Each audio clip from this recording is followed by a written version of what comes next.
Health alert tonight. Portland's river is toxic, and tonight health officials confirm that blue-green algae that appeared this week in the Willamette could make you or your pet sick.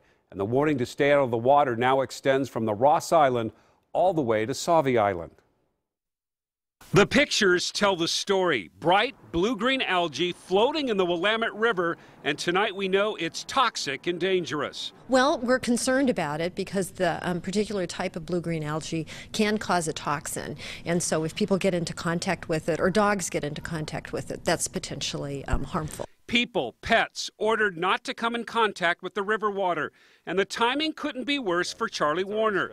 He's the director for the Portland Triathlon. Hundreds of athletes were supposed to swim in the river on Sunday. Once the river was declared, unsafe, then it does. Now it's black and white. Now we know we have to change it to a duathlon. You heard right. The triathlon will now be a duathlon, just biking and running. It's safer, and that's ultimately that's number one thing on my list. It's got to keep everybody safe, and so it's just a safer choice. But will the elimination of the swimming event prevent athletes from moving on in the standings? This Portland Triathlon is a qualifier this year, the only one in the Pacific Northwest that's a qualifier for nationals. So there's a lot of people that come to this race wanting to go to nationals and then potentially wanting to go on to worlds. It's not just triathletes. On what could be the last hot weekend of the year, Portland's river is off limits to everybody.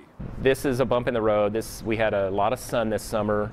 The city managers, the river managers learn a lot from what's happening, and I can guarantee you that I will be working with them closely after this to see what we could have done differently potentially to keep this from happening next year. So this will all clear up once we get cooler and wetter weather. The tests currently show that algae levels are about 75 times what would be considered normal in the Willamette.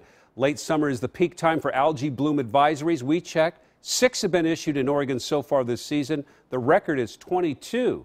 That was set back in 2010. And the Oregon Health Authority warning everyone to stay out of the river at least through the weekend. We'll stay on top of this for you and let you know when the advisory is lifted.